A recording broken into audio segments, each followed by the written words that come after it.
for agreeing to host. Thank you for agreeing to host our parent-led presentation this afternoon. And thank you, Bob, for always being such a good listener. I, like the 90 other parents behind the grassroots Developmental Disabilities Housing Initiative, am in need of help, which is why each of you specifically was invited here today. The hard reality that keeps parents like us awake at night is that once we can no longer care for our adult children, they will end up in Vermont's adult foster care system, shared living. Shared living works well for many people with developmental disabilities, but for our adult sons and daughters, the ones who have higher support needs and thus require 24/7 oversight, and who are also limited in their ability to express and to protect themselves, shared living, where they have no choice but to spend their adult years as guests in the homes of a series of strangers, is chronically destabilizing for them and often isolating and lonely, and thus deeply disturbing to their aging parents. And so we chronically worried parents have recently organized and relentlessly advocated and are determined to create several small, stable, service-supported housing communities for our beloved sons and daughters, as other states have done successfully. But we cannot do this without your help. As you all listen to the following presentation, please consider how you might be able to help us provide our lifelong vulnerable adult daughters and sons with a steady, consistent place to live and friends to live with long after we, their parents, are gone. So here are a couple of housekeeping items. We'll be recording the event and a link will be available by the middle of next week on Howard Center's website. Thanks to our 2 American Sign Language interpreters, meeting participants may need to be in Zoom's gallery or gallery side-by-side view to ensure access to them throughout the meeting. Please keep your audio on mute unless you participate later in the discussion part of the roundtable. And finally, the chat function will be available throughout the meeting.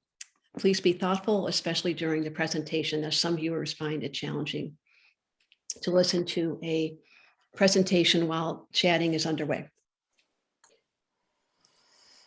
Barbara Lee and Collins Redding Twing, both parents of adults with developmental disabilities, will now present some examples of the kind of housing we'd like to create in Vermont. Following their 35-minute or so presentation, we'll have time for questions and discussion. Barbara? Thank you. Collins and I would like to thank all of the parents and other supporters who have participated wholeheartedly in advocating for stable, service-supported housing for our adult daughters and sons with intellectual and developmental disabilities. It has been an unbelievable pleasure to be a part of this project and experience the energetic commitment of all involved. We also would like to thank the hardworking members of the Models Committee. It has been a most enriching collaboration. Today, Collins and I are delighted to share this model report with you. All of you should have received a copy of the report along with the needs assessment. If not, please let us know. We ask that you hold your comments and questions until the end of the presentation. At that point, Kirsten Murphy will facilitate the roundtable discussion. Thank you. The Developmental Disabilities Housing Initiative is a grassroots parent-led group in Vermont advocating for stable, service-supported housing for adults with intellectual and developmental disabilities. The group first formed last summer in 2021, spearheaded by Elizabeth Campbell, a dedicated and determined mom. She, along with about 80 families across the state, have been advocating for greater choice in housing options for their adult daughters and sons, especially for those with higher support needs. This means those sons and daughters that not only have intellectual and developmental disabilities, but also other challenges such as limitations in communication, behavioral challenges, decreased mobility, or significant medical needs. At the present time in Vermont, the vast majority of such folks either live with their family or with a home provider. This latter option is called shared living, or more commonly known as adult foster care. Two principal problems exist, however. The first is that not all parents can care for their disabled sons and daughters at home, especially as they age. The second is that an adult foster care situation is not inherently permanent, in that our daughters and sons need to move out of the home once the home provider is no longer willing or able to provide care. This can be dangerously destabilizing for many folks with intellectual and developmental disabilities. As parents, we are seeking stable, service-supported housing for our adult daughters and sons. This means a safe, affordable, and permanent home, coupled with supportive services which reflect individualized person-centered planning. Residents are supported so that they may live and thrive not only in their chosen home, but also in their wider community. The development of mutually transforming relationships among people both with and without disabilities is crucial and empowering, along with the sense of belonging and well-being. All people deserve choice in where and with whom they live. There is clearly no one-size-fits-all. The Models Committee of this grassroots initiative researched innovative housing models across the country. This research was guided by the desire to pinpoint models that, at minimum, meet the following goals: inclusive of all levels of support needs, in compliance with the guidelines established by the Centers for Medicare and Medicaid Services, financially self-sustaining,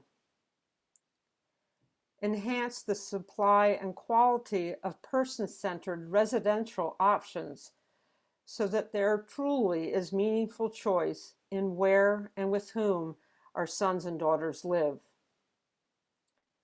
and housing options which can be replicated and expanded. In addition, if residents wish to remain in their home as they age, this should be possible. This presentation will highlight 6 housing models which embody these criteria and could offer permanent housing solutions. We believe all of them could be pursued in Vermont. It is likely, however, that some modifications of the state system of care plan for developmental disability services would be necessary. To begin, along with a copious amount of reading and visiting some actual housing models, we created and performed a needs assessment. Our desire was to reach out to families throughout Vermont to identify their needs and to rank them according to priority. All DDHI members were offered the opportunity to complete the survey, along with some friends of DDHI families and Vermont Family Network. All surveyed have adult sons and daughters who are eligible for the home and community-based services waiver.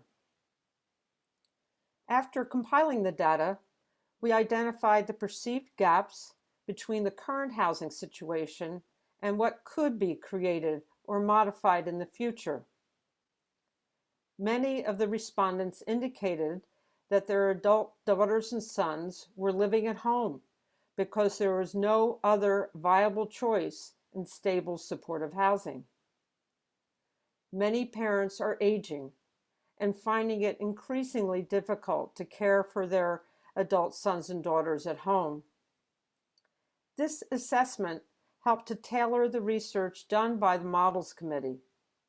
I would like to highlight some of the data, but encourage you to review the full needs assessment report for a more complete picture.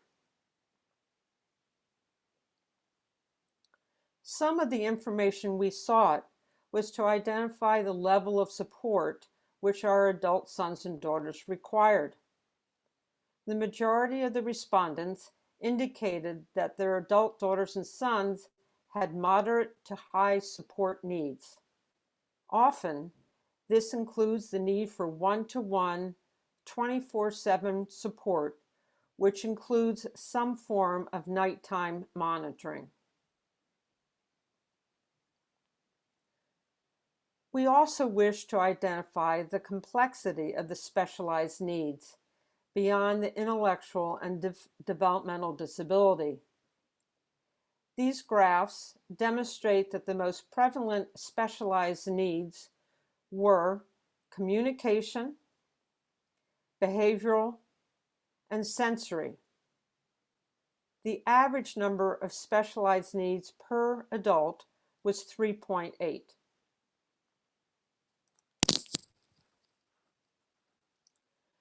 The respondents indicated that their preference for housing location was in a large town or city suburb, or in a small town or village. Downtown, urban, or more rural locations were not as desired. In terms of a model which would house multiple residents, the overwhelming preference was a co-housing situation.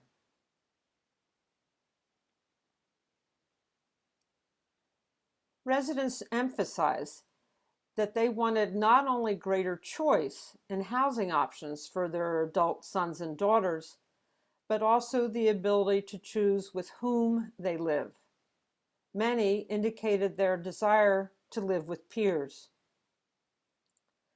Families emphasized that all housing models should meet home and community-based service settings criteria and serve a spectrum of needs, including 24/7 care.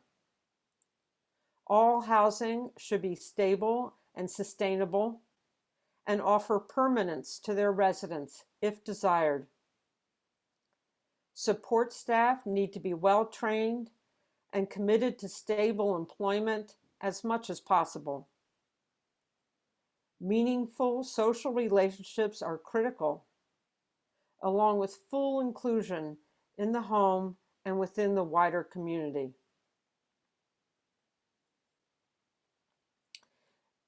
This models comparison chart is on page 14 of the models report. I would like to highlight some of the features which these 6 models have in common.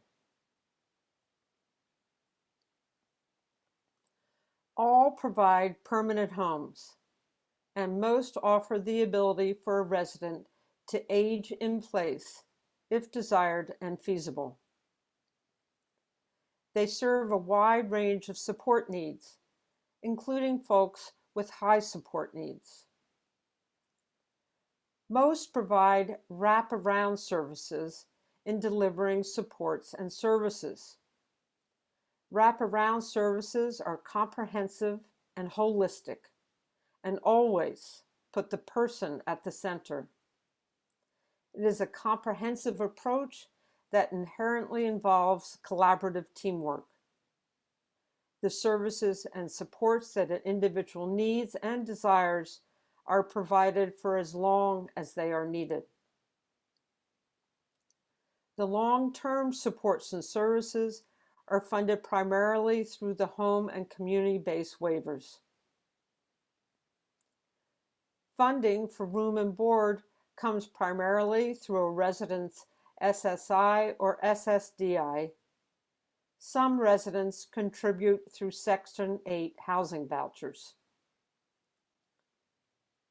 Most are communities which were designed and planned from inception. And most of these models are organizationally a nonprofit. However, they could be created and operated as a partnership, for example, between a designated agency and a housing trust. I'd like to review some of the distinguishing features of each of the models.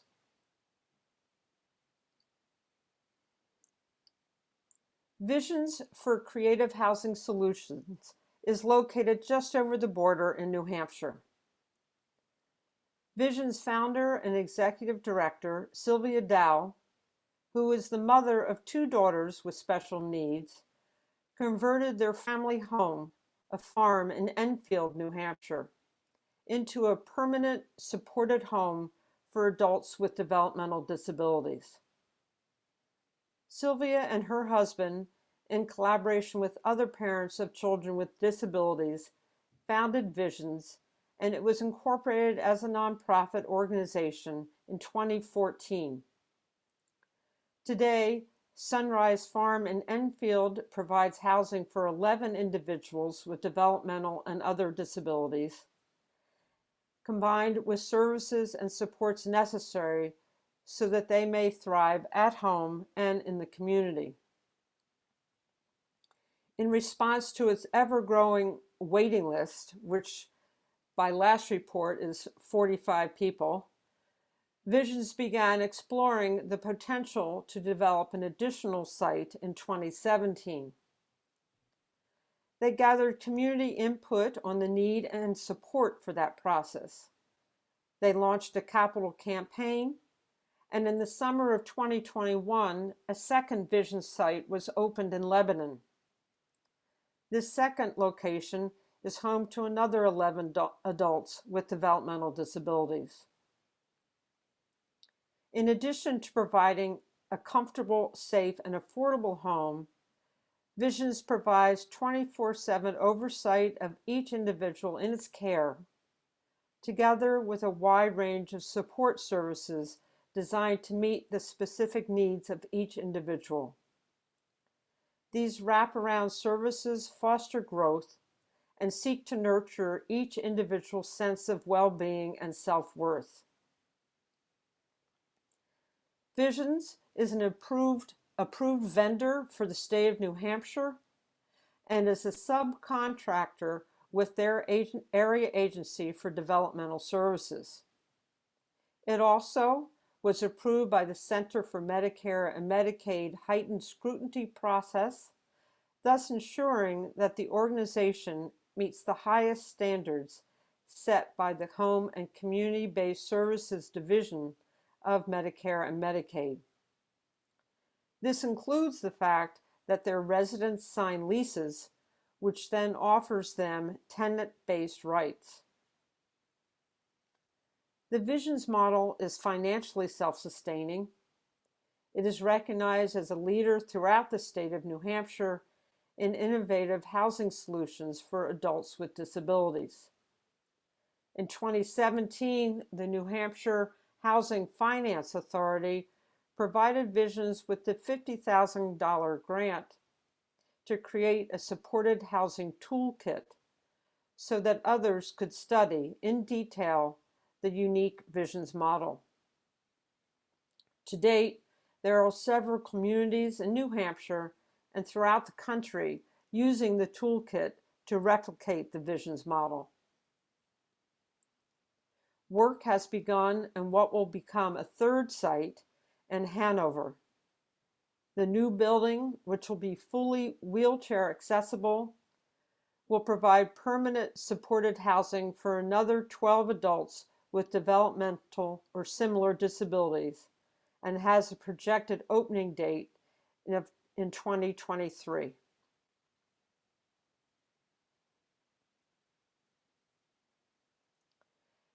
Cape Cod Village, located in Orleans, Massachusetts, recently was completed and will be home for a total of 16 residents with severe autism.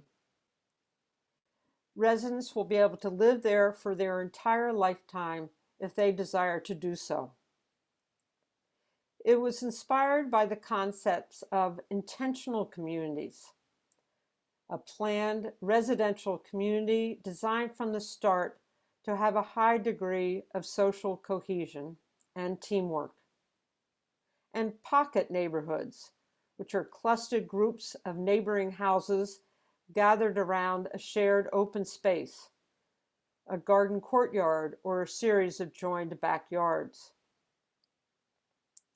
The sensory sensitivities of people on the autism spectrum was of prime concern in the design of this village. Each spacious house features a mudroom and visiting room on either side of the entrance. A corridor leads to a large community room and kitchen, and a glass slider opens to a screen porch that connects to another residence. Down wide hallways are two wings that accommodate two residents, each in private rooms. Plenty of natural light is provided to avoid the flickering discomfort of artificial light. The units are well insulated to dampen sound. The floors are sound absorbent, and the walls between bedrooms are 8 inches thick. The 4-acre site is in a peaceful setting, but only a 5-minute walk to downtown. It is bordered by affordable housing, condominiums, and retail businesses. It abuts the Cape Cod Trail for walking and biking. The Community Resource Center at Cape Cod Village hosts community groups for educational and socializing opportunities. The town leaders and residents of Orleans have fully supported the development of this village. Of particular note, all of the staff at Cape Cod Village have received high-level training specifically tailored for supporting the needs of folks on the autism spectrum.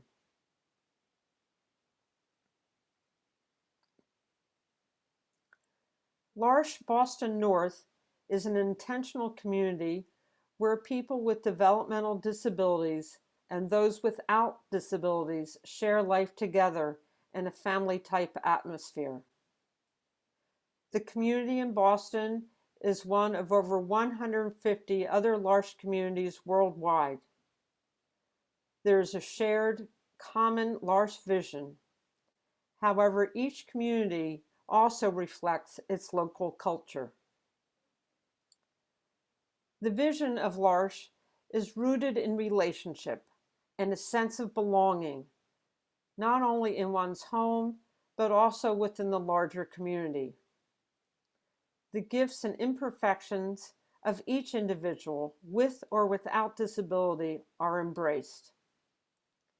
It is recognized that we need each other.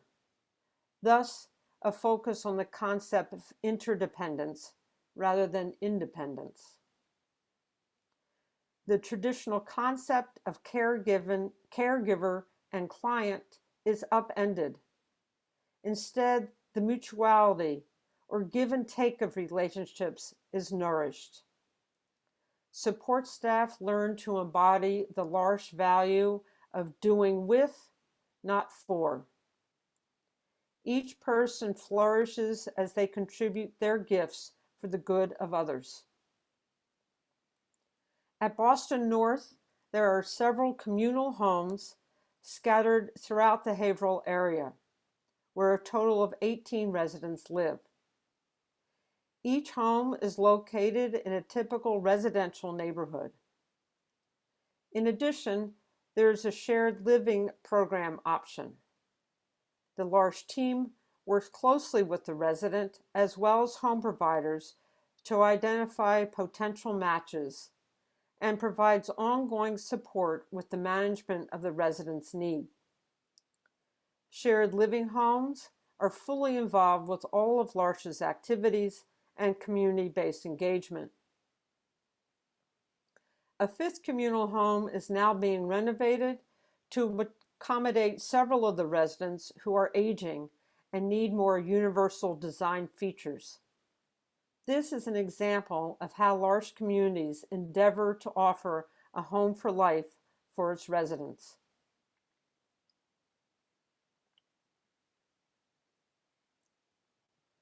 Hope House Foundation is located in Norfolk, Virginia.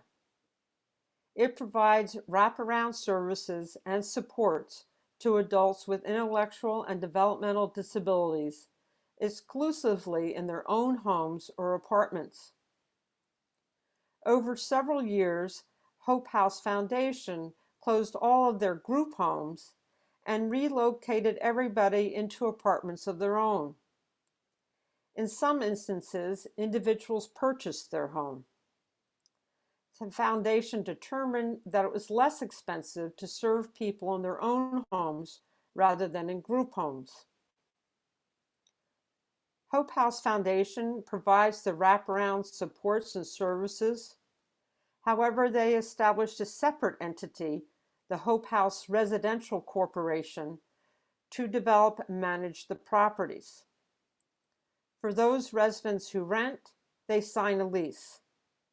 This entitles them to some other public benefits, such as housing vouchers, fuel subsidies, and food stamps. Residents receive lifelong support through staff teams, regardless of the complexity of their needs. In addition, there is a community support program which is designed to increase the opportunities for residents to enjoy an integrated role within their wider community. The program facilitates meaningful connections and activities of choice.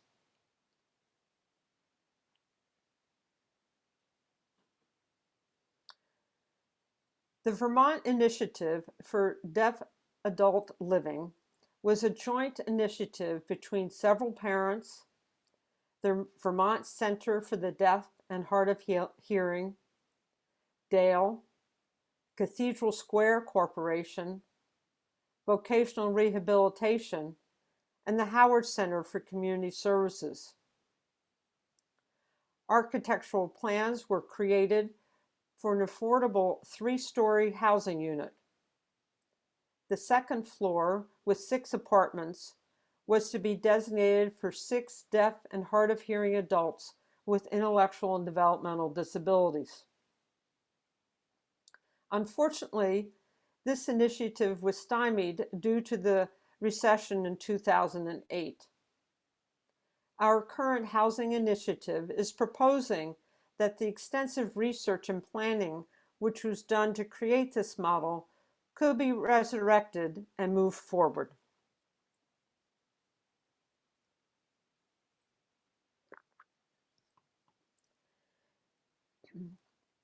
The DDHI needs assessment demonstrated a preference for co-housing.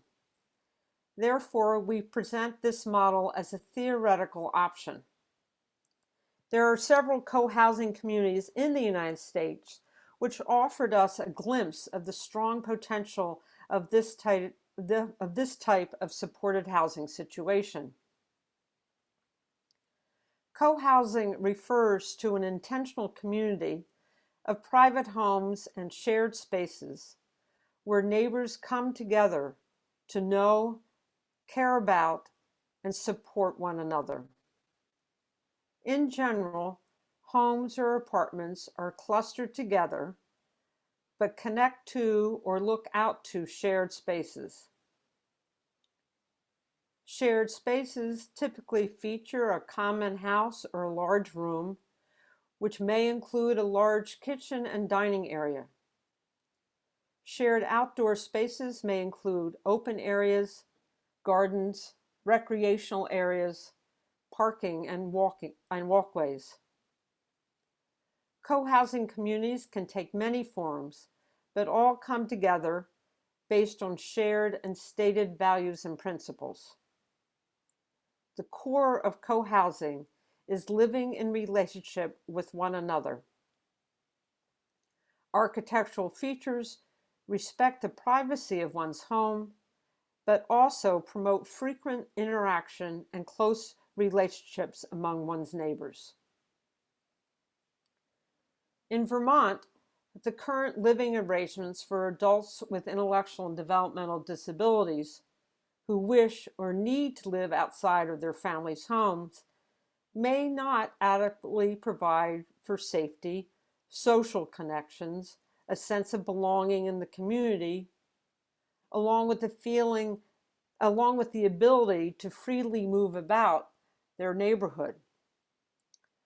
Co-housing communities are more likely to offer a feeling of safety and a sense of belonging, along with the experience of meaningful relationships with your neighbors, both disabled and non-disabled. Co-housing communities are more likely to involve people with intellectual and developmental disabilities in active planning and offer greater engagement in activities. We learned of 2 housing communities of particular interest and currently under active development, one in Portland, Oregon, and the other in Baltimore, Maryland. Cathedral Park Co-housing in Oregon will be an urban, multi-generational community welcoming folks with differing abilities, cultures, and perspectives. Their mission is to promote, support, and develop an inclusive and diverse community whose members will thrive together. Respecting and embracing differences is one of their core values. Several of the members who already have committed to living in this new community are folks with intellectual and developmental disabilities. Care House in Maryland will be an intergenerational, care-based co-housing project. In Care House, disabled adults will live alongside their caregivers in families in separate independent living units. The units will be clustered around shared spaces. Care House is founded on the belief that disabled people and those who care for them are integral to the well-being of our neighborhoods. Accessible architectural design and programming will promote ease of interaction. Care House believes that care sharing will make caregiving not only more efficient and safer, but also more affordable.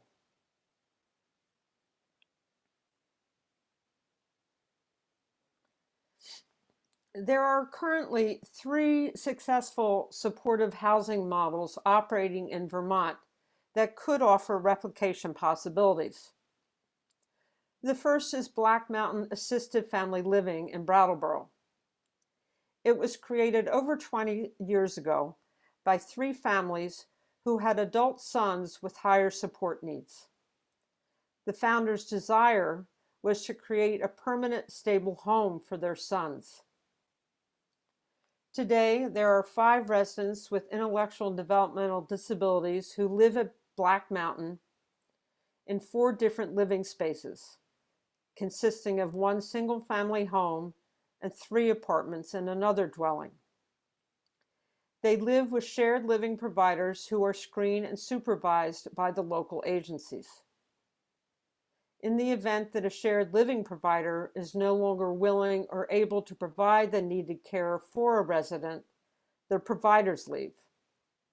With the consent of the guardian, new shared living providers are recruited and move in to support the residents in their permanent home. The second is Heartbeat Life Sharing, located in Hardwick. It was started about 20 years ago and became established as a Camp Hill intentional community. Community members, both disabled and non-disabled, live together in extended family households within an agricultural setting. All members live and support each other, and each individual's abilities and potential are nurtured as fully as possible. Though in a rural area, there is regular engagement with their wider community. The third is the Yellow House in Middlebury. It was started a couple years ago by two families who were seeking to establish stable and supportive homes for their adult children with intellectual and developmental disabilities. The residents live in two renovated homes adjacent to one another in a residential neighborhood, which is easy walking distance to much of what Middlebury has to offer. The Yellow House celebrates the concept of interdependence, that individuals depend on and support one another. Both Heartbeat and Yellow House are licensed by the state of Vermont as therapeutic community residences.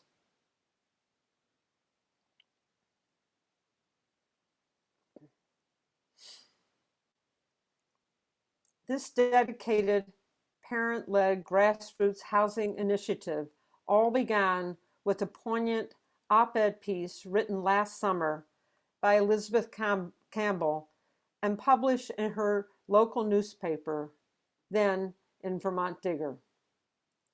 Its message, its passionate plea, immediately resonated with many families across the state of Vermont.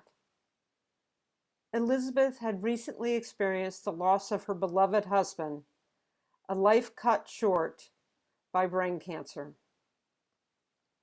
The fragility of life became very, very real to her. What if her life was cut short too? What would happen as she aged and could no longer care for her son? What would happen to her vulnerable, virtually voiceless son with Down syndrome?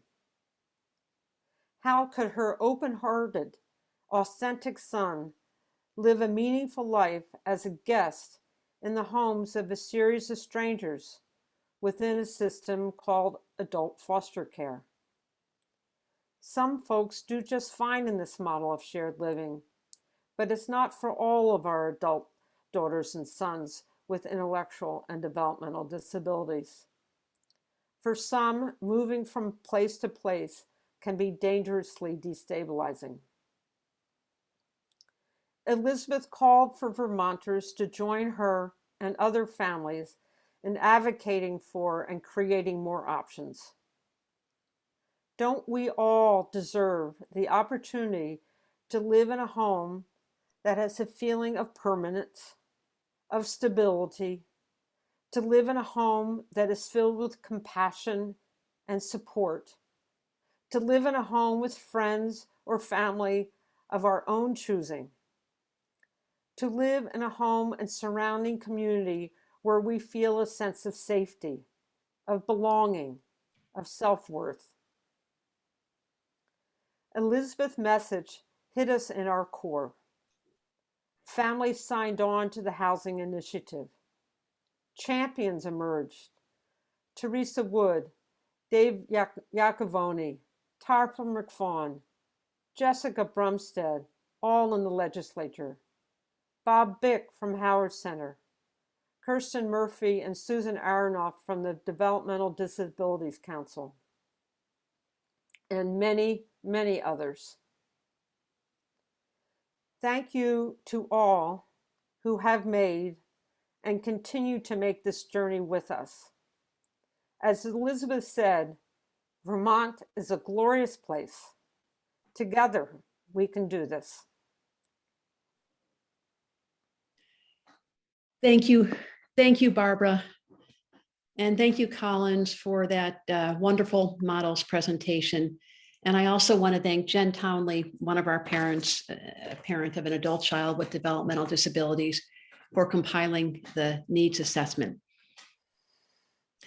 Our moderator for this afternoon's discussion is Kirsten Murphy, the Executive Director of the Vermont Developmental Disabilities Council. a statewide board that identifies and addresses critical issues affecting the full spectrum of people with developmental disabilities and their families. I hope everyone here understands that we are very, very eager to hear your reactions, your questions, your ideas, and hope you'll speak up because, as I've said before, we really can't do this without your help. Kirsten? Thank you very much for that, Elizabeth, and for the wonderful presentation we just saw. It is a core of the Vermont Developmental Disabilities federally stated mission to raise up the voice of self-advocates and of family members when they bring a critical issue forward that impacts people in our state with developmental disabilities. So it has been a pleasure for the council to support this enthusiastic and hardworking group of families. I just want to go over a few ground rules today. I've done a fair number of these type of town hall sessions. First, there is no dumb question. I hope that you will all chime in. You may ask a question, make a statement, whatever you feel moved to do relevant to our topic today. There is a 2-minute limit, which I will have the duty of enforcing. I have my little stopwatch here next to me. My colleague Susan Aronoff is keeping the list, and we will go in the order in which we see people raise their electronic hand. We are doing our best to try to follow that order. We are not perfect, but we will try very hard and want to make sure that everyone gets a chance to speak today. If you are making a statement and want to use your 2 minutes, I will give you a warning at 1.5 minutes and then at 10 seconds so that you're able to wind down your comments. And last, I just want to say, in terms of a courtesy with one another, these are issues we are all passionate about, and we might not always agree with one another, but please assume good intentions. Please redirect your remarks to ideas, not to other individuals. Those kind of goes without saying. So with that, I'm going to use my chat function to check and see who might have had their hand up first. Don't be shy. I know you're not.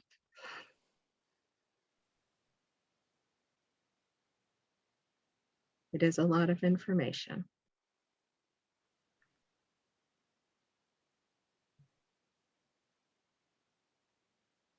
And Kirsten, I don't see any hands up yet. Well, I'm very good at tolerating silence, and I do know that there are some questions that kind of were pre-planted if we need to go to that, but we would rather hear from people. All right, Lori Mumley, I see you can come off mute. Go ahead and ask your question. Well, I mean, I guess my question, I'm a member of DDHI and on the leadership team, for those that don't know me. I'm wondering which models of the ones that our models committee came up with sound the most intriguing to folks out there that are not part of DDHI. So maybe that's the place to start. Good question. That's my question for the folks here. Would anyone like to respond?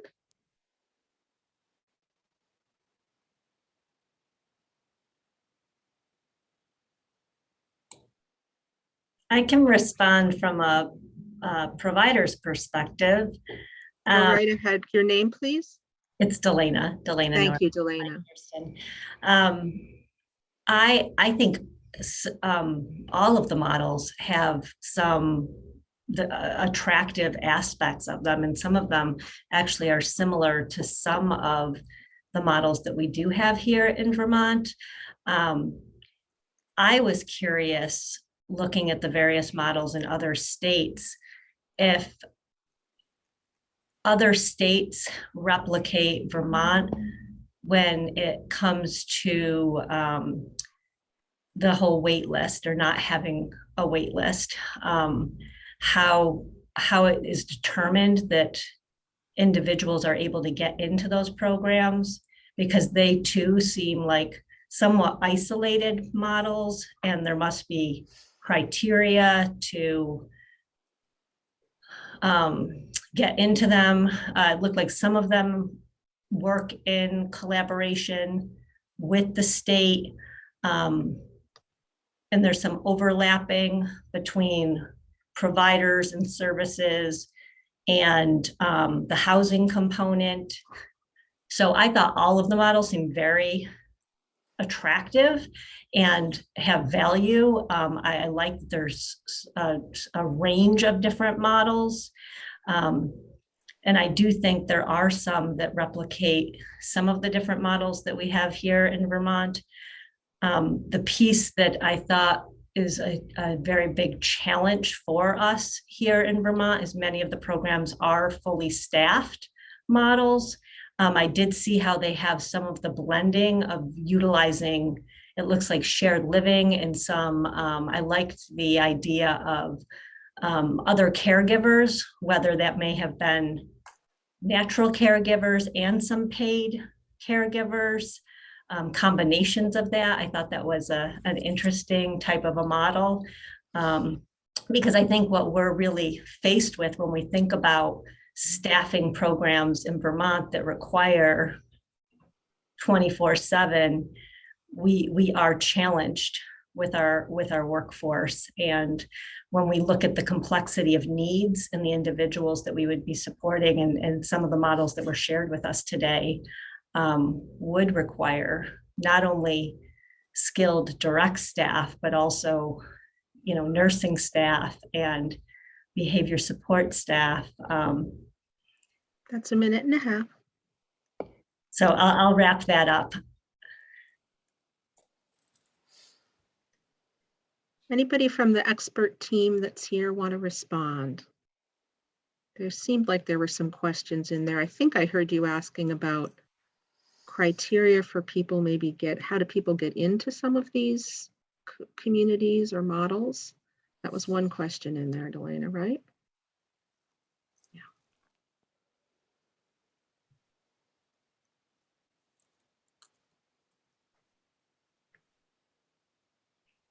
Or maybe were there any other states that didn't have wait lists when it came to services, or being able to meet criteria for what were considered wraparound or waiver supports?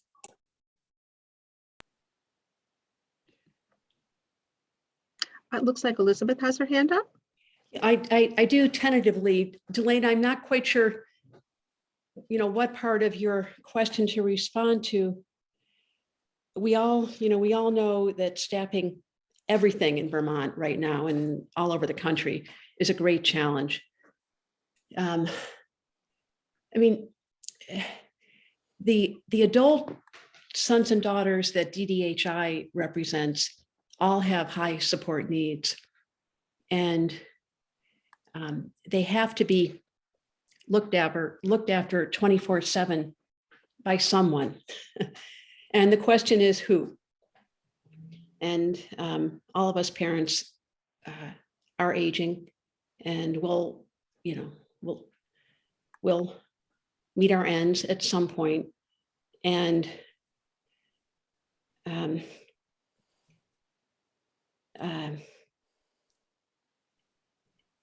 so it's a question of who is going to care for these adults who need help regardless of who is providing it. And, no doubt it's a challenge to do better than adult foster care. But as I've said before in different contexts, none of us, those of us who might still have parents alive, none of us would think it was reasonable if we had a parent, say, with some dementia, to put them in adult foster care. And we don't do that. And so parents like us are determined that our adult children aren't put in that situation either. No doubt it's going to be a challenge. But, this is Vermont, and we tend to meet our challenges with a lot of grace.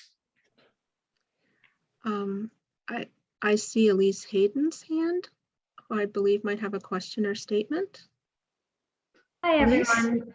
I'm Elise Hayden from the Yellow House community. I am the executive director here, and I wanted to share some insights around staffing and also around funding. I know I have now under 2 minutes, so I'll keep it brief. So some recommendations based on what we've experienced here is that we have a staff that loves coming to work, and part of what they love about our community is that they get to work in teams.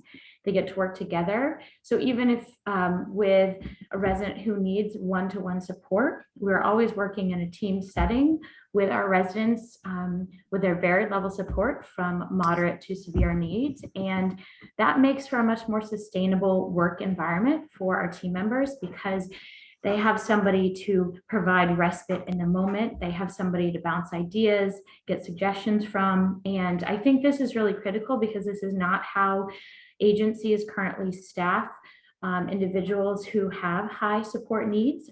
It's typically one-to-one and can be isolating for both parties, for both the care provider and the person being cared for. So that is something that I feel really strongly should be considered with some of these models is team-based support, where not only can the employees support each other, but together as a group, it's more enriching for the individuals receiving that care.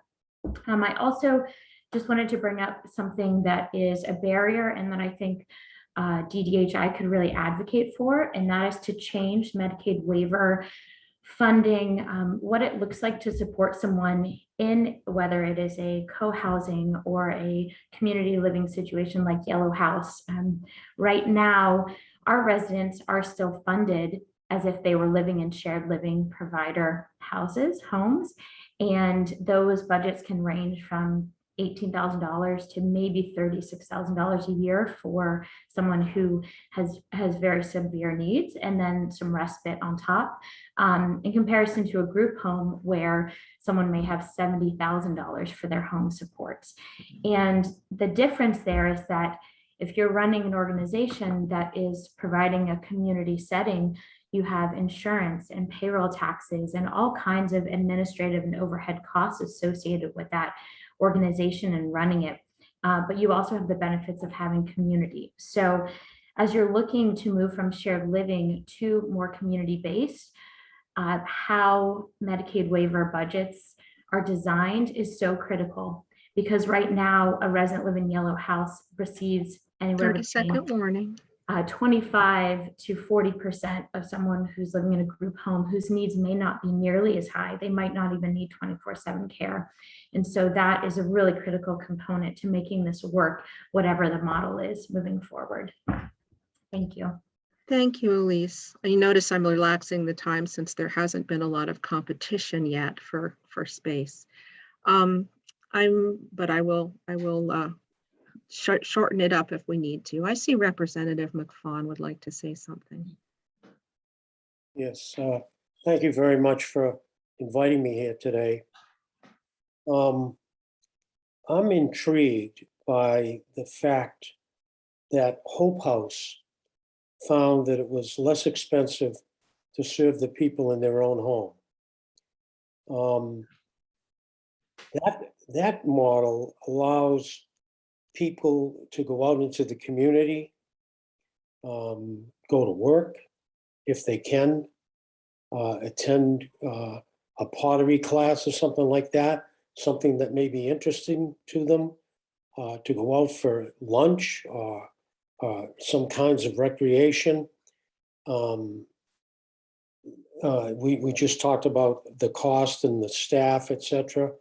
It seems to me that that's one that I personally would like to explore, because a lot of people want to make sure that their sons and daughters are safe, and if they're in their own home, but the services are being provided, and they leave their home during the day, and they don't have to do it every day, but most days, to do something that they're interested in. That sounds like a real good way to live the life that you're able to live, and be safe as well. And parents know what's going on as well. So That of all of the models, that one intrigued me, especially by the fact that it costs less to serve somebody in their home. Thank you, Representative McFawn. Anybody on the expert team panel group want to respond or have more information about Hope House?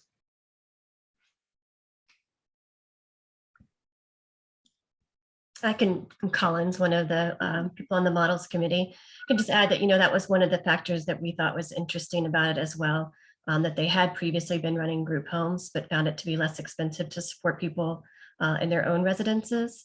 But we also did find a lot of the models you're talking about going out into the community. That was a real emphasis in all of the models that we researched. Like when we went to visit Visions of New Hampshire, I think only one resident was there at the time that we visited. The rest were all out and about in the community, and that's typical during their days, that they're volunteering or working or having some other kind of support so that they're out and doing things in their wider community, which was really important for pretty much all the models that we looked at. Thanks, Collins. Lauren? Yeah, just piggybacking on what Collins said, and Representative McFawn, I think what you're getting at, regardless of, the setting, whether it's home with their family or somewhere else, is something that is called like a day program. So some of these residential programs will have a day program as well. And it's something that can kind of help them defray some of their. Lauren, we've lost you. You seem to be on mute. Can you check your sound, Lauren?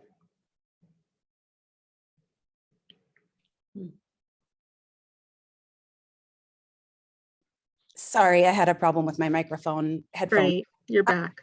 So what I was saying was that the day programming, some residential programs also run a day program. So they'll have the residents who live there overnight be joined by people who live at home with their families, but can, kind of increase the, it can help increase the revenue or kind of the overall efficiency of the cost of the model, just from what I learned in talking to some of the folks involved in the various models. And then it also provides this additional service for people who do want to stay at home with their families, but still need this enriching community life and peer interaction and all of that. So I think that that could be kind of incorporated into any of these models. This idea that if someone wants to continue living at home with their family, wouldn't it be wonderful if there was a day program that they could go do their preferred activities with their friends and peers in the community, during the daytime. So just that is an idea that appeals to, I think, a lot of us parents who, wherever we are in terms of what our young adults or adults need in terms of where they live. But the day enrichment is a big piece of, I think, of what folks want. Thank you, Lauren. I saw a hand, but I'm now not seeing it. It was from a Ms. Mumley, I think maybe Lori Mumley. Or Andrea Murray? Andrea Murray, there we go. Is she here? Did she have to drop off? Hi, I was just going to add that I think Hope House, I've looked at that organization as well. I'm one of the founders of Yellow House Community.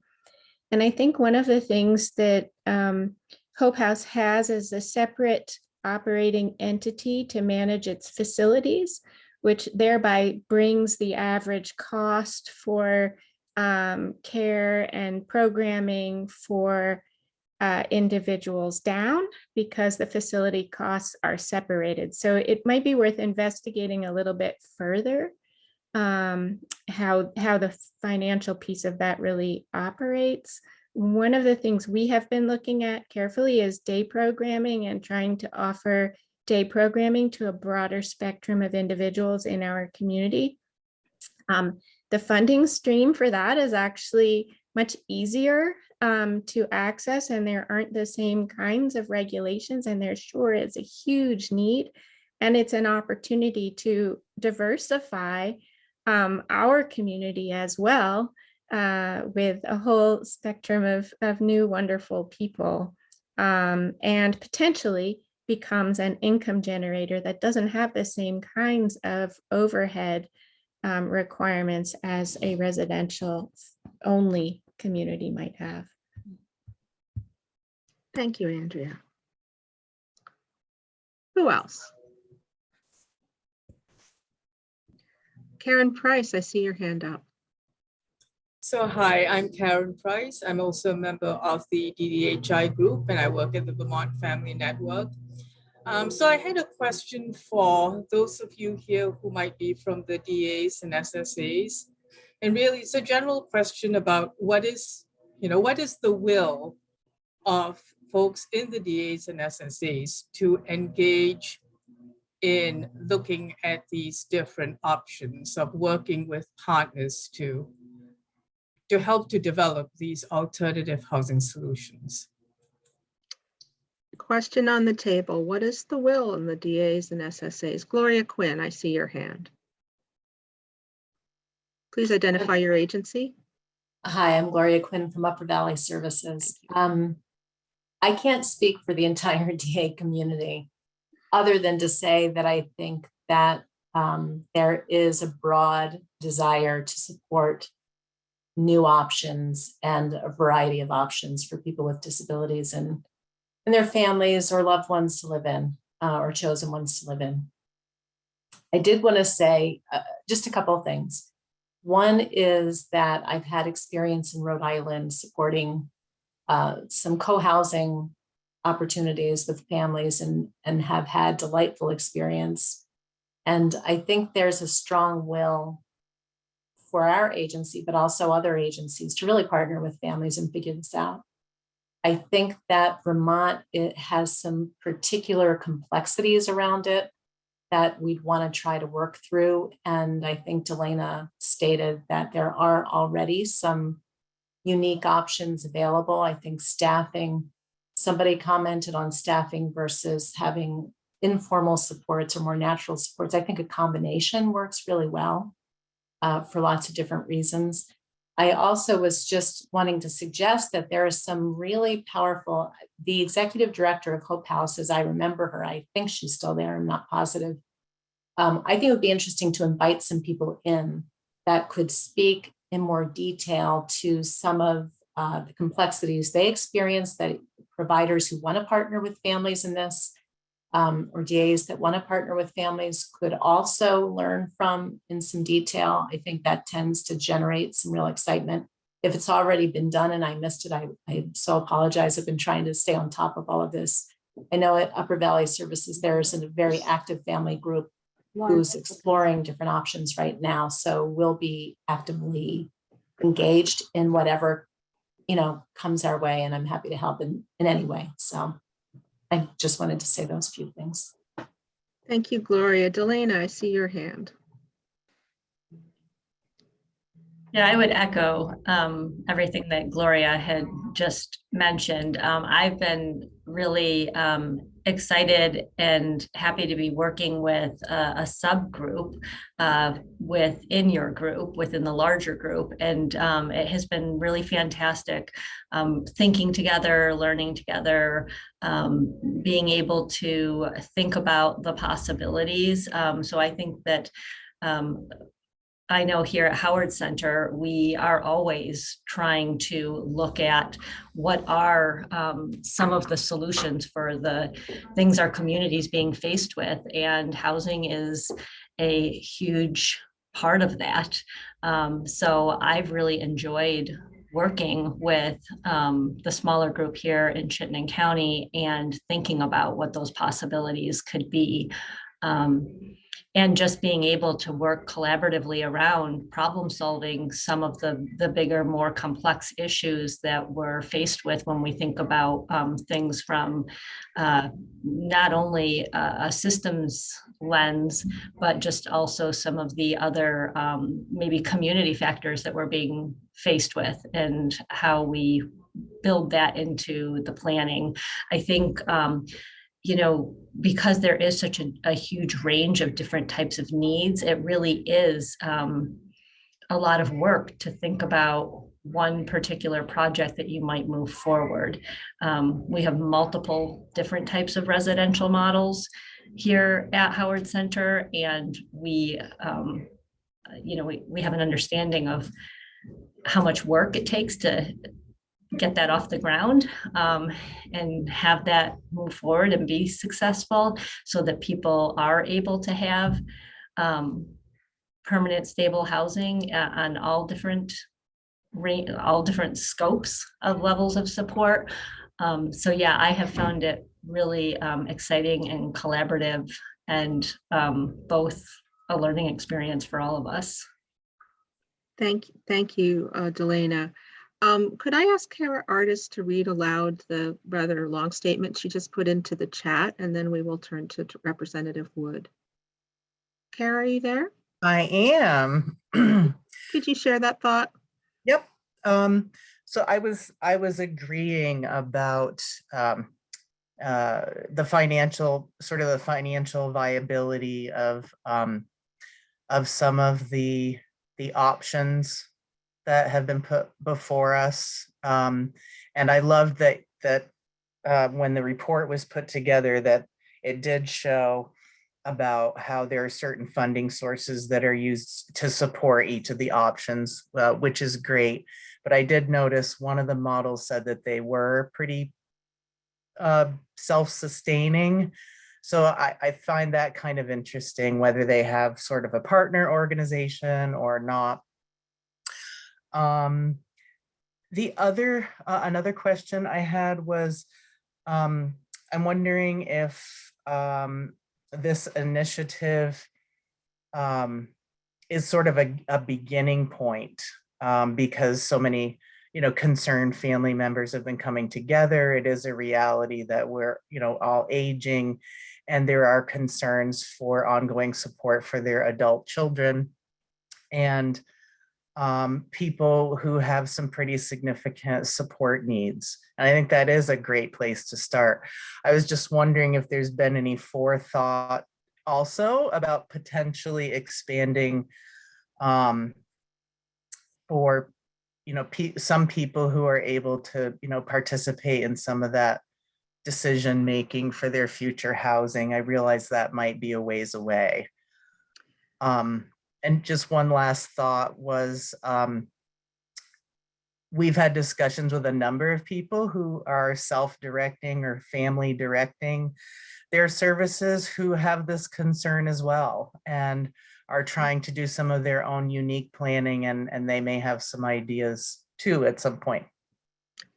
Thank you, Kara. Thank you very much. I should have said, or one of us should have said that you're from Transition 2. Oh, I'm sorry. I'm from families who are self-managing. Thank yeah, you. We're the supportive intermediary organization for the self-directed option. Thank you. Thank you. I'm going to call on Representative Wood, followed by Gus Seelig. Go ahead, Teresa. Thank you. Thank you. So this is really exciting, actually. And I just wanted to comment on something that one of the participants asked about, are the designated and specialized service agencies sort of open to working with other individuals and organizations? And I, not being a designated agency, I can only imagine, but I believe that, they definitely will be. I mean, there's a lot on their shoulders, and sharing that with people who are energized and creative and thinking about solutions and options, I can only imagine would be a positive thing to be able to do. Certainly there'll be things that need to get worked out, like how contracts work and stuff like that, but I'm sure that can all be done. And then I just want, as somebody who's sort of been around the system for a long time, I think I just want to acknowledge that a lot of the things that are innovative or were innovative within our system were things that were partnerships that came from families and parents and self-advocates, and that creativity and that drive, because it impacts them personally, is something that is just, like I said, really energizing and hopeful. And then the last thing I want to say is that partnerships are going to be really important. And, you know, when I saw that Gus was on, and I think that some other housing person was on it now, I was really happy to see that because of the housing money, one, that's available right now, and two, needing to make sure that the housing folks understand that this population deserves and needs some of that housing money, and that we also need to think about working with private developers as well as we look for resources for housing. So thank you to the folks who organized this. Very well done. Thank you, Representative Wood. I'm going to turn to Gus Seelig now. Would you introduce yourself and tell us your role, and then go ahead with your statement or question? Sure. I'm Gus Seelig. I'm the director for the Vermont Housing and Conservation Board. So we have received a fair amount of funding from the legislature to provide all types of housing that goes from housing for Vermonters experiencing homelessness up to people who want to buy their first home. Two of our staff are on the call, as well as my colleague Megan Roush, who's with the Housing Finance Agency. We're here mostly to listen. I just wanted to thank you for a really informative, thoughtful report that you delivered with a lot of love as well. And we look forward to learning more and working with the people on this call to develop models here in Vermont that will meet needs. If I have a single question, it really goes to the long term, as you did your needs assessment, which is just as you're looking at out 5 and 10 years with an aging parent population, have you yet sized how many homes we need, beds we need, apartments we need over the medium to longer term? We don't need to answer that question today, but as we're thinking about how do we put together the bricks and mortar side of the resources, that's going to be an important thing for all of us to be thinking about together. And thank you again for a really thoughtful presentation. Thank you, Gus. Other questions or thoughts that people would like to share? I think Gus knows that the DD Council is committed to helping to quantify that need as we look into the long term. So just to put that on the table. I see Jim Caffrey has his hand up. Please go right ahead. And then that would be followed by Laura Siegel. My name is Jim Caffrey, and I'm one of the parents involved in the DDHI.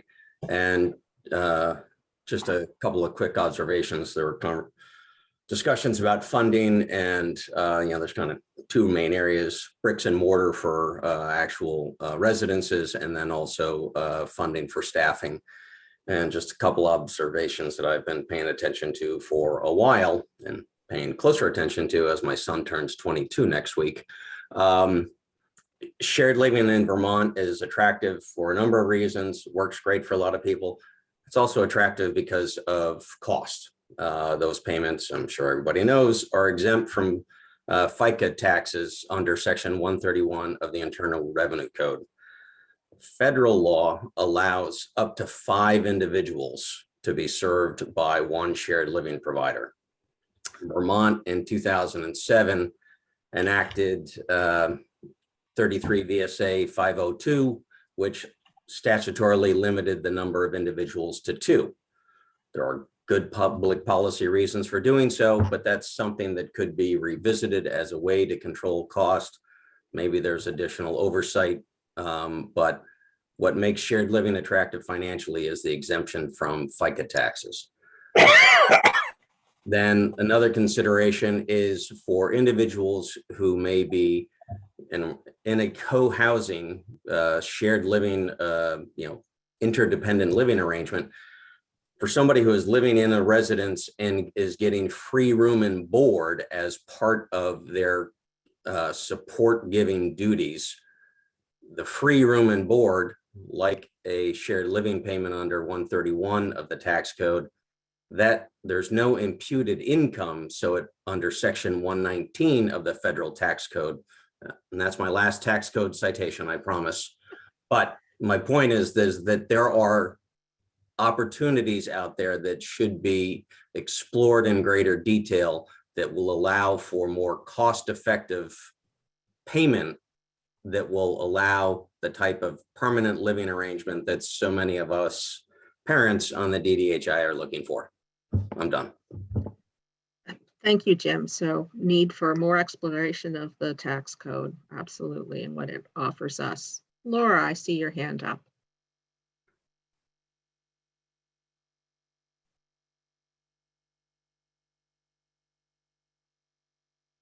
Hello, everyone. Yes, I'm Laura Siegel. I do work with the DAL. I'm the director of Deaf and Hard of Hearing Services for deafblind and hard of hearing services. So this conversation is really striking me. It's really helpful to hear your experiences. I know so far we haven't been involved, so I'm here to represent the community, obviously. I just wanted to let everyone know on this call, in the past, the Vermont Center for Deaf and Hard of Hearing, when it was running, we ran a program called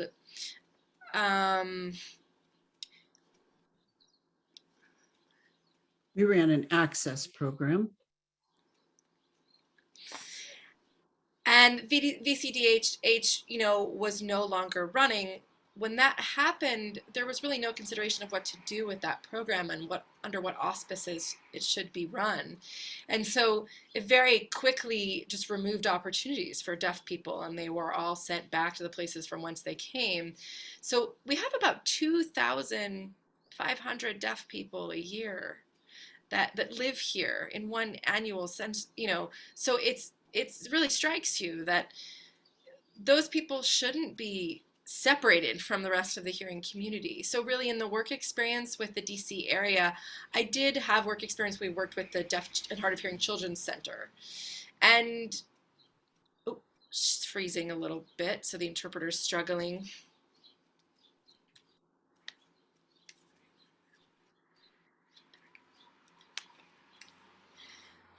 So it was the National Children's Center that I worked with. We had 2 deaf housing options, one in DC and one in Maryland when I worked at that center. But all of the residents were not deaf. It was actually a mix of what we call hearing, so non-deaf and deaf people. Some of them were verbal, some of them were nonverbal. The staff, worked in a variety of different shifts, day shifts, night shifts, overnight shifts, weekend shifts. We offered them a lot of options. There was a lot of movement around the staff, but both houses were always available to get together for events, day programs, outings.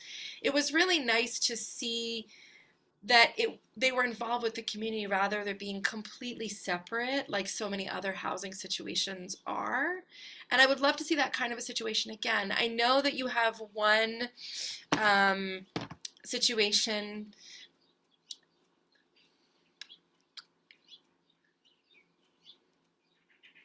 in St. Combs, Vermont. You have one situation that there's a similar setup. There's a deaf and hard of hearing program that is running, but it's limited to that regional area. And it's so important that we cover the rest of the statewide, because our population is, so specific in their needs. There's so many barriers that can only be met in very specific ways, and they're spread out across the state. And so it's a consideration. It's just something to put a feather in your cap, and as you continue to plan in progress, it's just, I'm happy to provide any kind of consultation for more information, but I just wanted to throw it out there as we have this really excellent conversation about needs and options in the state. Thank you, Laura. Thank you. All right, who's next up? We have plenty of time, folks.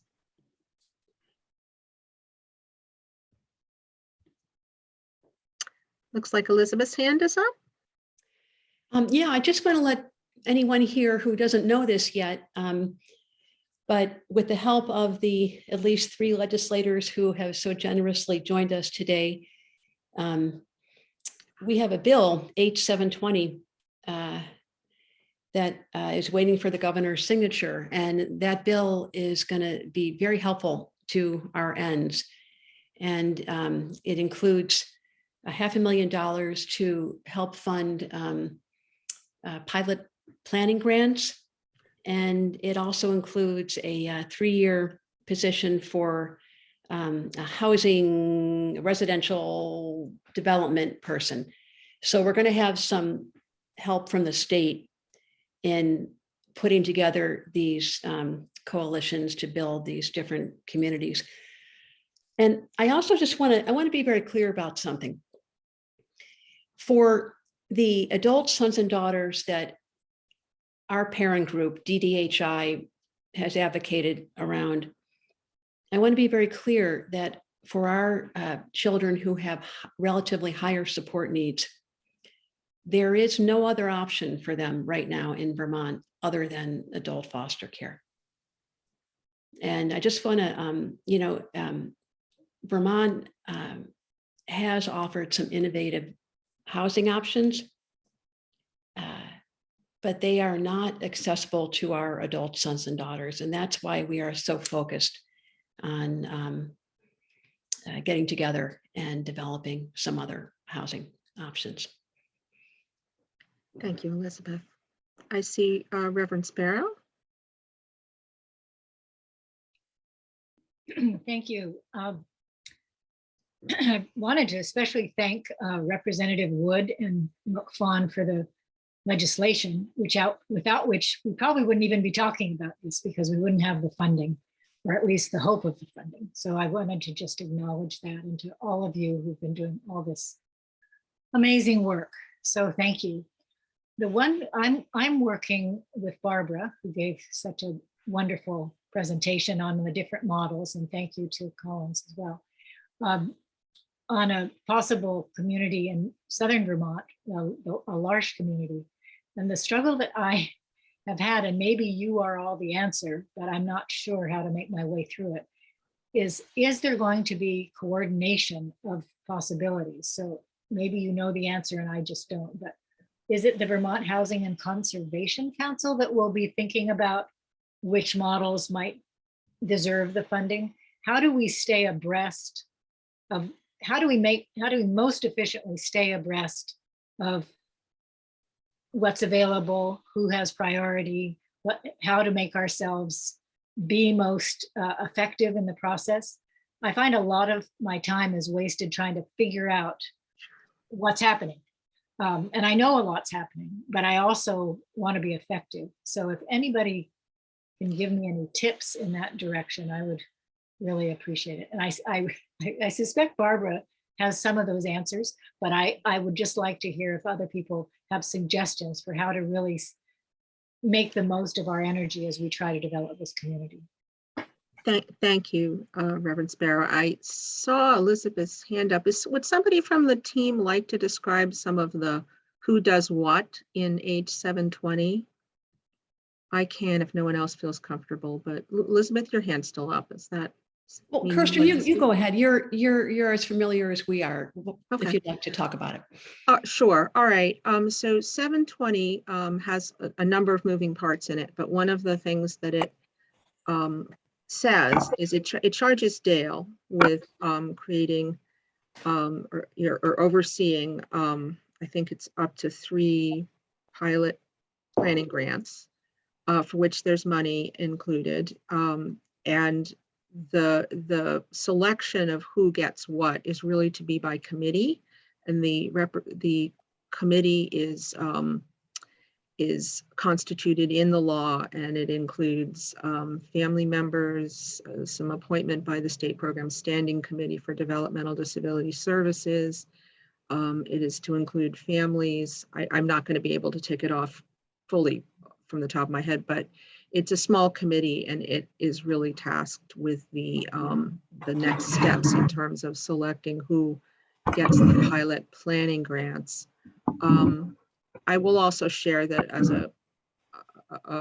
another moving part of this is the DD Council is meeting next week with Gus Seelig and the director of the Developmental Disabilities Division and Green Mountain Self Advocates, because we are charged in 720 with doing a similar inventory that's already been done. We don't in any way plan to replicate what has been done, but perhaps maybe look at the full spectrum of need across all the populations that are served for home and community-based services in developmental disability services. And some needs assessment, some of the things that Gus discussed, like quantifying, you know, how many families are aging in this particular demographic and that kind of thing. So getting some hard numbers, that's a piece of work that needs to be done in order to figure out what next steps are. But really the answer to your question is Dale is charged under the bill with taking the next steps. And I'm happy to discuss that offline with you in more detail if you'd like. Go ahead with your next question. Just one question. I had understood that a great thing about this bill was that they had funded somebody to sort of coordinate. Yes, and there's a coordinator. It's a limited service position, meaning it's not a union position. It won't last forever. But yes, and Dale has not had a housing coordinator for, I want to say, at least 5 years now, maybe longer. And that has been a critical gap. So and there do we have is that person hired yet? Or? That person is not hired yet. The bill has not yet been signed by the governor, and then it doesn't take effect. I believe the effect date is usually July 1st. Okay, so end of summer watch for that. That's what I would expect. Yeah. Okay, thanks. I mean, the clock is ticking. We want to get that person hired quickly because we want them to have the full 3 years to do their work. Okay, thank you. Questions and thoughts from others?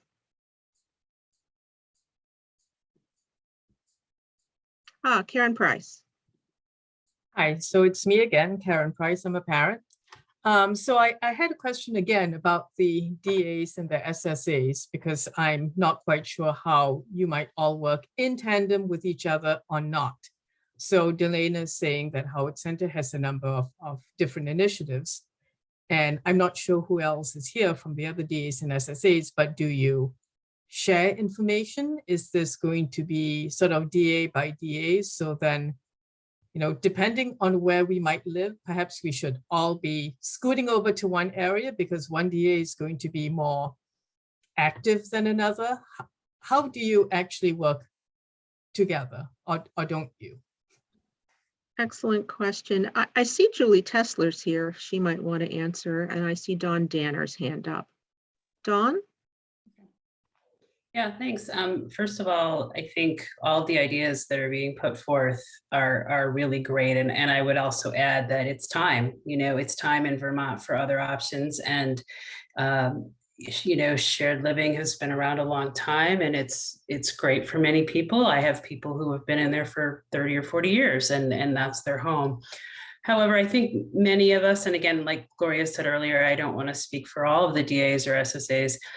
I think most of us do recognize that it is time for change. It is time for options that are what those being served really want.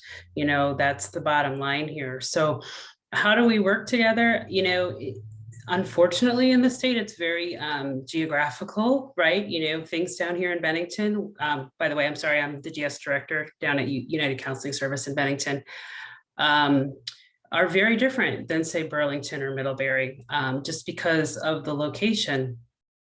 But I think there's a need for this type of new model throughout the entire state.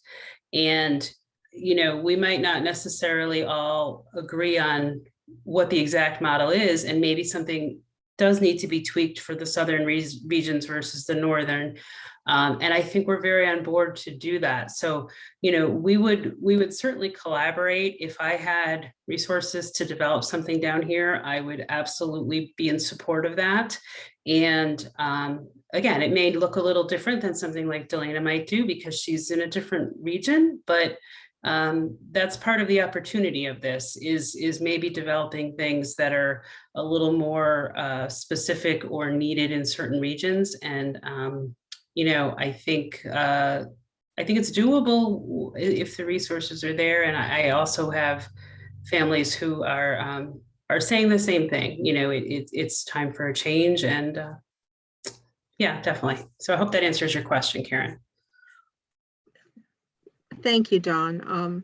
Julie, would you just like to read out your statement in the chat? Not everyone can read the chat and follow the narrative as well. Do you want to just read that out? Do you mind? Or, I don't know why my camera's not working now. I think Dawn spoke very articulately, as it has Gloria and Delana. For those who may not know, designated specialized service agencies, or at least 16 of them, work together as Vermont Care Partners to address programmatic and policy initiatives. And that doesn't mean that the Howard Center may not make different choices than United Counseling Services or Upper Valley Services, but together we explore information, discuss options, discuss best practices, work with advocates and other stakeholders, people who use services, family members, to explore what opportunities are available, which is why so many of us are participating today, because we want to hear, we want to work collaboratively with our partners, and there's so much progress to be made. So we're excited to do that and see what the opportunities are and move forward with the initiatives proposed in H720. So I hope that answers that question about designated agencies, that they're individual nonprofits, but we also work together in association, collaboration with ourselves and with partners. So we always want to move to that cutting edge, make progress, support what works, make adjustments as time moves on as we learn and grow. Thank you, Julie. Who else would like to speak? We still have plenty of time. Elizabeth. Well, I'm just thinking that so the steering committee, the advisory committee, it will have 9 members representing the full spectrum of developmental disabilities in Vermont. And I'm wondering if one of the things that could come out of there is some way to work with the DAs and SSAs to coordinate housing development. So I think that can be done once that committee is formed.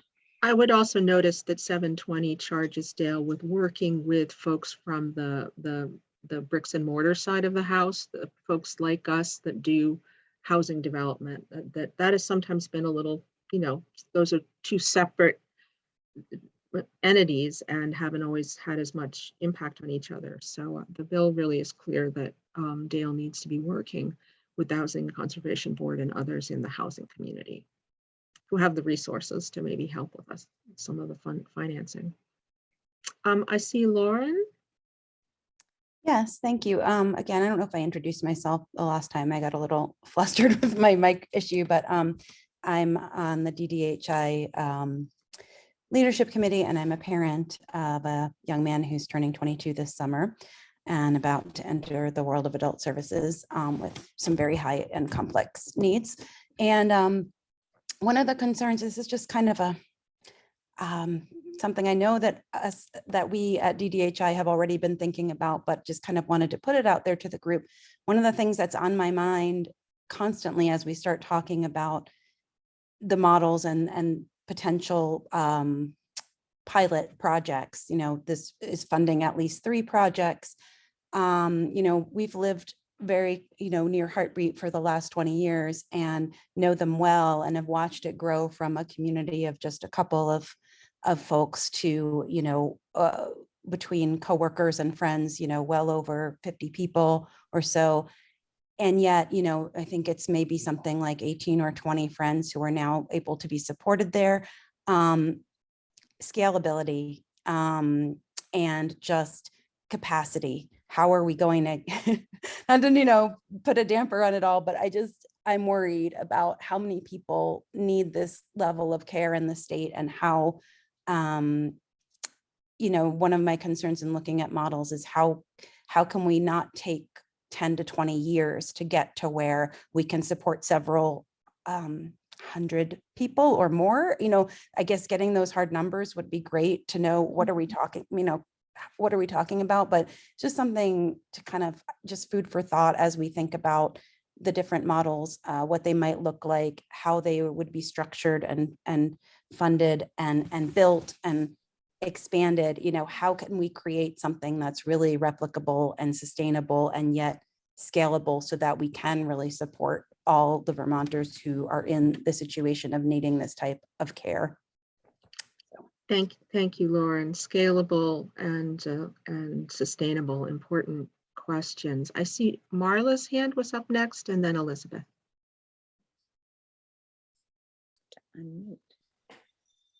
Hi, everyone. I'm Marla McQuiston. I'm one of the DDHI parents, and I've been working with the Coalition Committee. We have worked a lot and spoken a lot with Howard Center and with CCS, and then also with some of the community housing developers, and had some interest. We are aware that there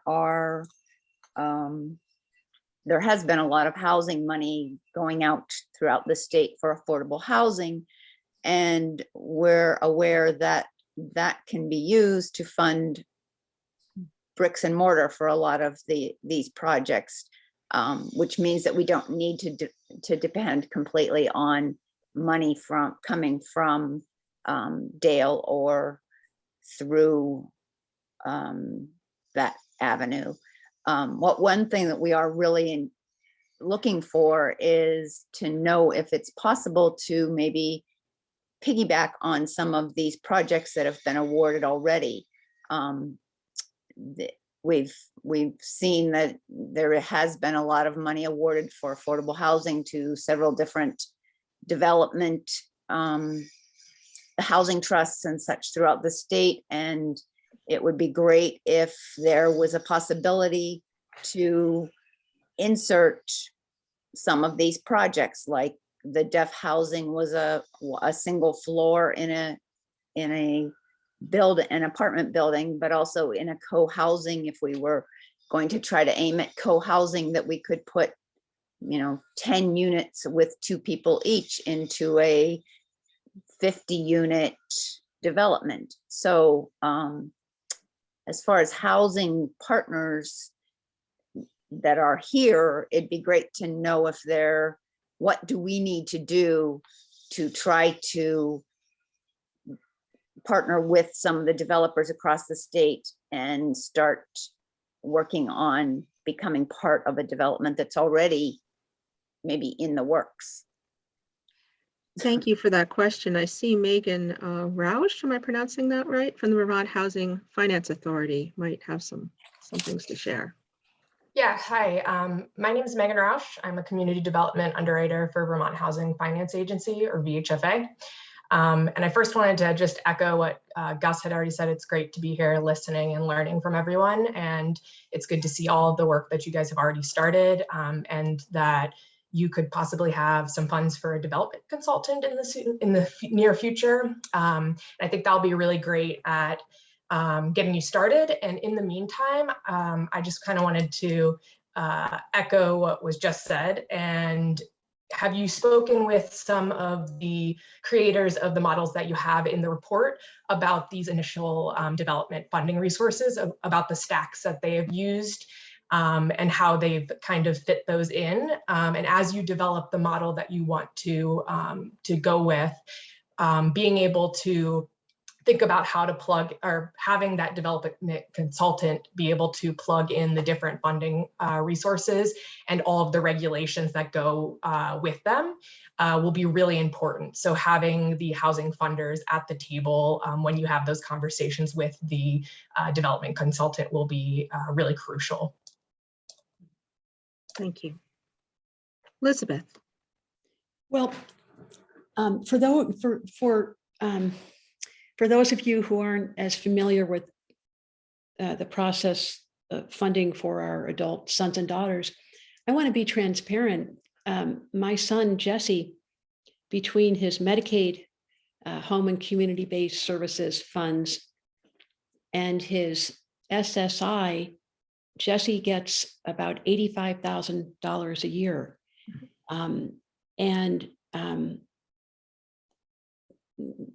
I don't spend, right now that money is spent on paid caregivers. So I just want to be clear to some of these housing developers who are so happy you are here today, that our kids don't come empty-handed. They come with funds. And as far as Lauren's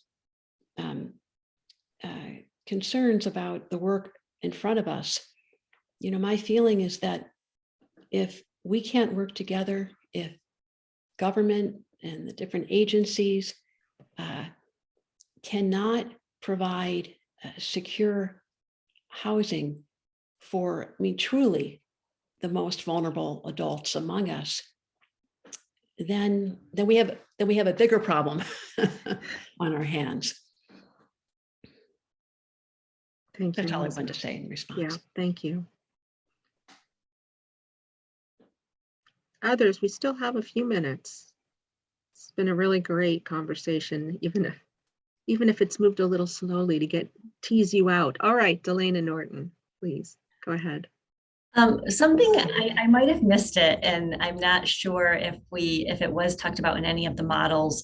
Something that we've been exploring in the smaller group that we've been working with DDHI is technology, and just Lauren, when you had spoken about the sustainability and looking at it will be really interesting when we're able to actually see the numbers in Vermont and what it will take us to be able to support individuals and how we're going to make something more sustainable. I know we've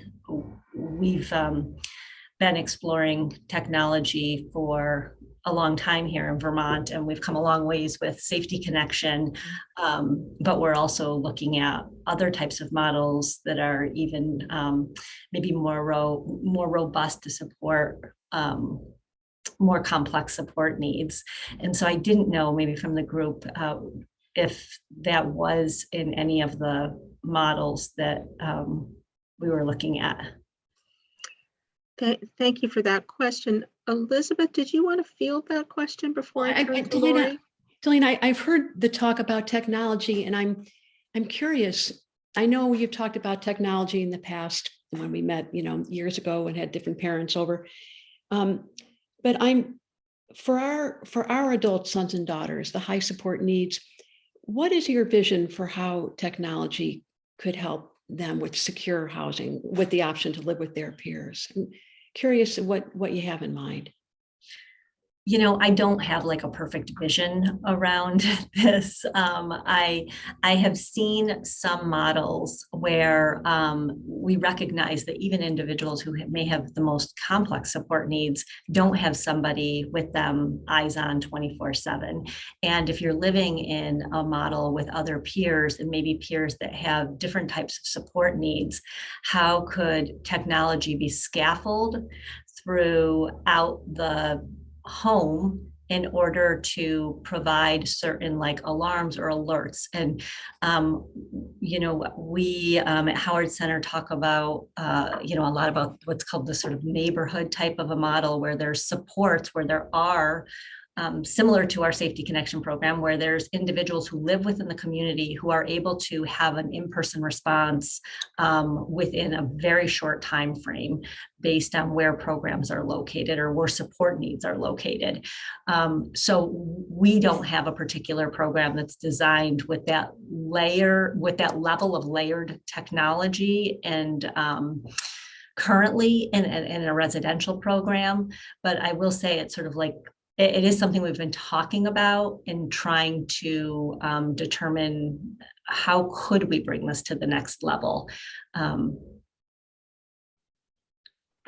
Is that helpful, Elizabeth? I think Lori Mumley wants to speak, but I would say for our group, the parents of the high support needs, many of our children wouldn't leave the house if there was a fire, or so it may be that technology will offer some support, but it's that seems beyond, I mean, I think that what we're looking for is more fundamental, not that technology, can't be used. Maybe that's where too, it's this piece of like layering. So maybe if technology could meet the support needs of individuals who aren't rising to that level, but still require certain levels of support, it frees up other caregivers that may need to be providing more direct support to individuals who require that level of care. So maybe it's more of like a spectrum of how we implement things in the state so that we are creating a system that's more sustainable. Yes. Thank you. I see Lori and then Marla. So I guess I want to speak to the technology part real quick and then move back to the part that I was going to speak about. Lori Mumley, DDHI parent, sorry.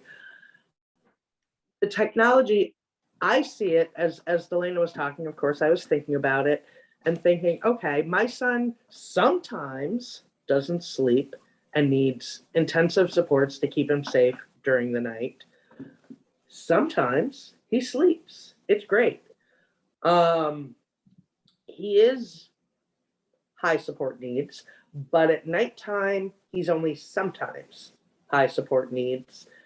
And, one person could monitor multiple people like my kid, including ones that, might need monitoring for epilepsy and seizures or whatever nighttime monitoring they need. And that could certainly be supplemented by technology. I mean, I can think of all sorts of applicable technological things that I can't do or understand, but I know there are alarms for windows and doors. There's alarms for whether or not my kid overflows the toilet, for instance, or starts a fire because he's decided he needs a loaf of bread in the middle of the night. So I think the technology might be able to reduce staff if the appropriate grouping of people is in the house. Anyway, it's an interesting concept, so I'm kind of excited about that being a possibility. Thank you, Delana. The other thing, though, I wanted to address was Gus, I think, had asked specific numbers. And my recollection, I was hoping Jim would answer this, but my recollection was we've had a hard time getting hard numbers from Dale in terms of the numbers of high support needs individuals currently in the state. I think I heard it was around 1,500. I think. And I don't want to misspeak, but even if we ignore the total numbers in the state, in our parent group alone, there's 45. That's just in our parent group alone. So my hope for this whole roundtable thing is that people get excited about some of the models and every designated agency chooses to do a pilot project, some requiring very little of the seed money. But I mean, I would hope people would get excited and sign up before, to be like first on the block. So that's my hope. I don't know if that is true or not, but I hope you are all excited. I know I'm excited with the passage of 720 and the great work that our legislatures have done. I think this is a great start, and I'm thrilled you all came here today to listen to our models presentation. So thank you, everybody. I just wanted to get that out before others. Thank you, Lori. Marla. I was just going to add to the information about the technology. There's actually a seminar, a webinar going on right at this very minute that is a collaboration between several parts of the federal government where they are starting to look at supporting people with developmental disabilities in housing for HCBS. And it's about technology and using technology in that. So I can post that in our DDHI. Well, it's posted there. If anyone else wants it, we can pass it along. That's great. We still have a very few minutes before closing. If anyone, this is where I always ask my question, is there anything that needs to be said that hasn't yet been said today?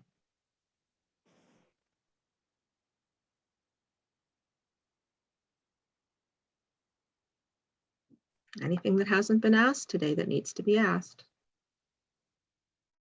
Carla, did I see your hand just go up again? Yes, I was just Wonderful. going to say that if there are housing partners and agencies that have more information that they could pass along as to how we can start to get together and start to put some actions together to begin meeting with developers or anything like that. We'd love to talk to. Our coalition committee has had a few conversations and would be very interested in having more. Thank you. I see Jessica Stool, if I'm saying that right. Steele, yeah. Hi, Steele. can you hear me? Yes. Great. Hey, I am Jessica Steele, the Developmental Services Director at HCRS. I had a family need pop up that I couldn't be in the office, so I'm sorry I'm off camera, but I did not want to miss this meeting. And I just wanted to echo what the other DS directors have said, that we are so interested in partnership and see the need to enhance and expand options out there, actually have options for people where right now we know it's kind of like, well, there's this or there's this. So thank you so much for the time and thought and research that has gone into all of the information presented today. And thank you in advance for being open to partnering. And I'm excited for what the future brings. And HCRS is definitely on board to work with you all moving forward. Thank you, Jessica. I see my colleague Susan Aronoff and then Kara Artis. And I think we're going to be at time for our closing. Hi, everyone. I just wanted to say just a huge shout out to this parents initiative. You guys have just blown me away in terms of how much you've accomplished in the short amount of time, and your dedication to your children is it's just really inspiring. It's really inspired me in my work. So I just wanted to say, keep it up. And I didn't want to leave this meeting without thanking the representatives who took the time today, and Representative McFawn, Representative Wood, and Representative Brumstead, who did so much to get 720 across the line and to raise attention and just awareness of the needs of people with developmental disabilities in the state. So our representatives wouldn't have done it without the housing group. So all of you together, thank you so much. You've just moved the conversation so far ahead this session. So I see Kara, if you can keep it real quick, we'll also be able to slide in Elise Hayden for one It will be last very comment. quick. Okay. I want to ditto what Susan just said. I'm just blown away as well, but not surprised at the resourcefulness of families. So thank you for that. Because 23% of the respondents were self and family managing folks, I guess transition 2, it does not specialize in housing or residential services, but we do want to be a team player and get information out to folks that we serve who are interested in this. So if we could just be kept in the loop, that would be super, so we can keep individuals and families abreast of what's happening. Thank you. Thank you, Cara. Elise, if you could quickly just chime in, and then we're going to turn to Elizabeth for our close. Sure. Well, this has been really inspiring to hear everyone come together and hear the plans for the future. And just wanted to share some things that have worked well for Yellow House. Find your entrepreneurs, find your business leaders, find people who've learned how to run organizations, because even as a nonprofit, that's what you'll be doing. And you'll be facing HR challenges and staffing challenges and communication with DAs, and you'll be going through contracts, and having people who have done that, even if it's not in this field of work, those are, they'll be great resources, and so as you get families together who want to spearhead these and to design around their children to meet their needs, I just really encourage you to look for those people who are not just passionate and emotional and have a need, but also have that experience building and designing organizations that will really serve everyone well, I believe.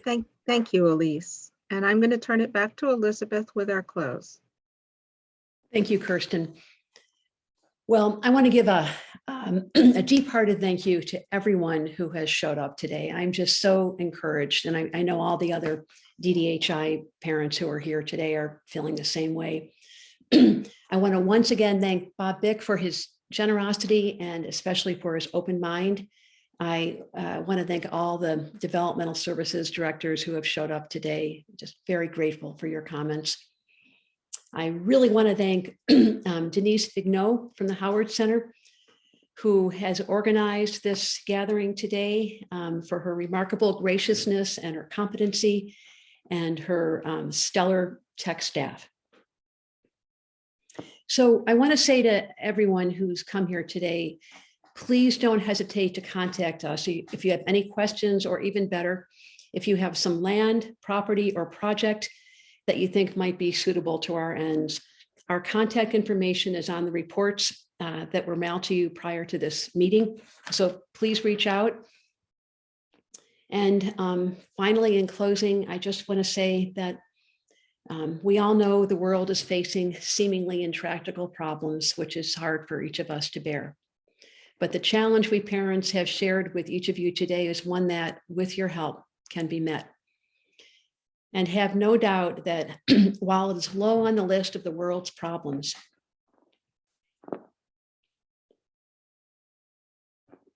few things are more important to parents in our position than facing our own mortality, knowing our vulnerable adult children have a reasonably stable future in this tumultuous world. So thank each of you very much.